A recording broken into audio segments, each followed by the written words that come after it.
संत शिरोमणी गोरोबा काका तेर येथील गोरोबा काका मंदिराच्या महाप्रवेशद्वारा संदर्भामध्ये गेल्या 2 दिवसापासून माननीय आमचे महादेव खटावकर हे उपोषणाला बसलेले आहे। या उपोषणाचं कारण असं की जे महाद्वार आहे, आतापर्यंत सर्व मंदिराचे प्रवेशद्वार महाद्वार हे पूर्व दिशेला असतात, परंतु येथील प्रशासन आणि लोकप्रतिनिधी यांनी अतिशय धामधडाक्याने या ठिकाणी जे प्रवेशद्वार आहे हे दक्षिण दिशेला उभं राहण्याचं ठरवलं।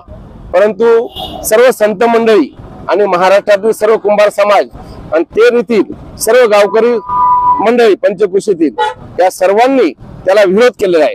परंतु स्थानिक लोकप्रतिनिधीच्या दबावाखाली येथील प्रशासन असल्यामुळे हे प्रशासन या ठिकाणी काही करू शकत नाही अशी आमची भावना झालेली आहे। त्यामुळे आम्ही सदरचा विषय आज माननीय मुख्यमंत्री उपमुख्यमंत्री दोन्ही यांच्याकडे नेऊन त्यांच्याकडे प्रश्न मांडणार आहेत, त्यांच्याकडे सर्व महाराष्ट्राच्या वतीने निवेदन देणार आहे। त्यानंतर जर नाही सुटलं तरी महाराष्ट्राच्या वतीने मुंबईच्या मंत्रालयासमोर आम्ही सर्व महाराष्ट्रातील सर्व कुंभार समाज बांधव हे उपोषणाला बसणार आहे। हा प्रश्न तडीत नेण्यासाठी प्रयत्न करणार आहे। इथे स्थानिक लोकप्रतिनिधी आता इथले आमदार आहे, प्रतिनिधी आहे, बाकीचे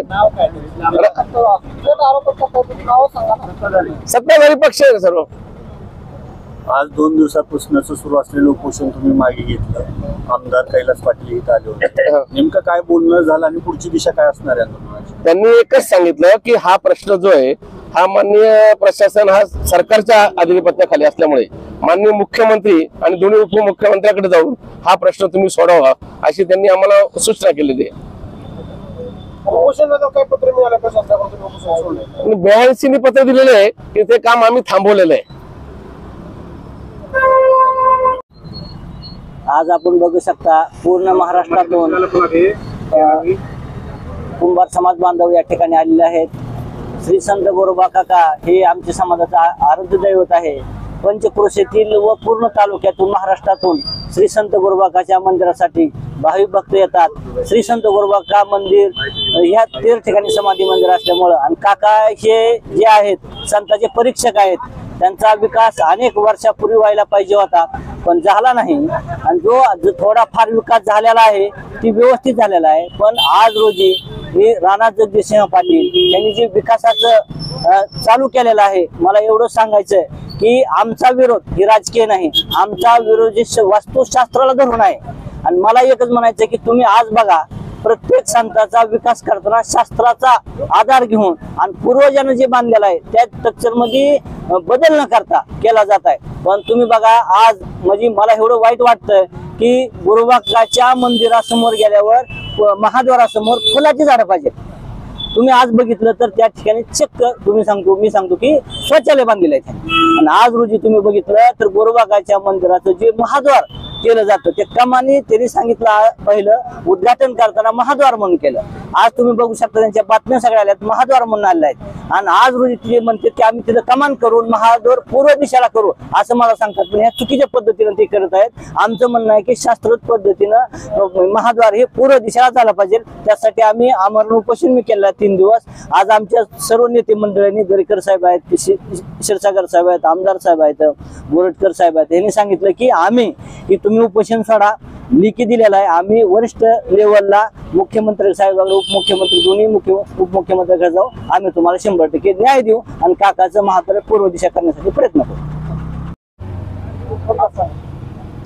श्री संत गोरोबा काका मंदिर व शिव मंदिर तेर येथे महाराष्ट्र शासनाच्या सार्वजनिक बांधकाम विभागातर्फे प्रस्तावित कमान म्हणजे मुख्य प्रवेशद्वाराचे काम तिथं चालू होते. तेच काम चुकीच्या दिशेने असल्याने त्यास तेर येथील ग्रामस्थांनी तसेच आमच्या महाराष्ट्र राज्य कुंभार समाजाचे नेते महादेव खटावकर यांनी तीव्र विरोध केला. परंतु त्यांच्या विरोधाला न जुमानता त्यांनी ते काम चालू ठेवल्यानंतर ग्रामस्थ असतील, आमचे महादेव खटावकर असतील, यांनी बांधकाम विभाग, जिल्हाधिकारी धाराशिव आणि धर्मादाय आयुक्त धाराशिव यांना निवेदन दिले की हे काम थांबवा, हे चुकीच्या दिशेने होत आहे. परंतु त्यांची विनंती मान्य न केल्यामुळे आमचे महादेव खटावकर यांनी आमच्या समाजावर अन्याय होत असल्याने त्या धाराशिव कलेक्टर कचेरीसमोर उपोषणास बसले. आणि त्यानंतर आम्ही सर्व महाराष्ट्रातील कुंभार समाजातील सर्व नेते या ठिकाणी परिस्थिती जाणून घेण्याकरता आलो आणि या ठिकाणी आम्ही सर्वांनी चर्चा केली आणि माननीय जिल्हाधिकारी साहेब, मुख्यमंत्री, उपमुख्यमंत्री आणि दोन्ही उपमुख्यमंत्री देवेंद्र फडणवीस साहेब असतील, अजितदादा असतील, एकनाथ शिंदे असतील, यांना आम्ही आता एक निवेदन केलेलं आहे की कार्यकारी अभियंता धाराशिव सार्वजनिक बांधकाम विभागाचे त्यांनी प्लॅन प्रमाणे ज्या ठिकाणी कमान प्रस्तावित केली आहे त्या ठिकाणी कमान बांधावी आणि जे मुख्य मंदिराचे मुख्य महाद्वार आहे आणि समोरचा रस्ता आहे त्यामध्ये मुख्यद्वार उभं राहावे अशी आम्ही सर्व कुंभार समाजाच्या वतीनं विनंती केलेली आहे. आणि या ठिकाणी आत्ताच आमदार कैलास पाटील आले, त्यांच्याशी आम्ही चर्चा केली आणि चर्चा केली असताना दोन्ही माननीय देवेंद्र फडणवीस साहेब, एकनाथ शिंदे साहेब आणि अजितदादा यांची वेळ घेऊन आम्ही सदरचा प्रस्ताव त्या ठिकाणी ठेवणार आहोत आणि त्यांच्याशी चर्चा करून पुढील आम्ही निर्णय घेऊ आणि त्यांच्या सकारात्मक निर्णयाची आम्ही अपेक्षा करतो. धन्यवाद. काकासाहेब कांबळे, न्यूज लोकमंच, धाराशिव.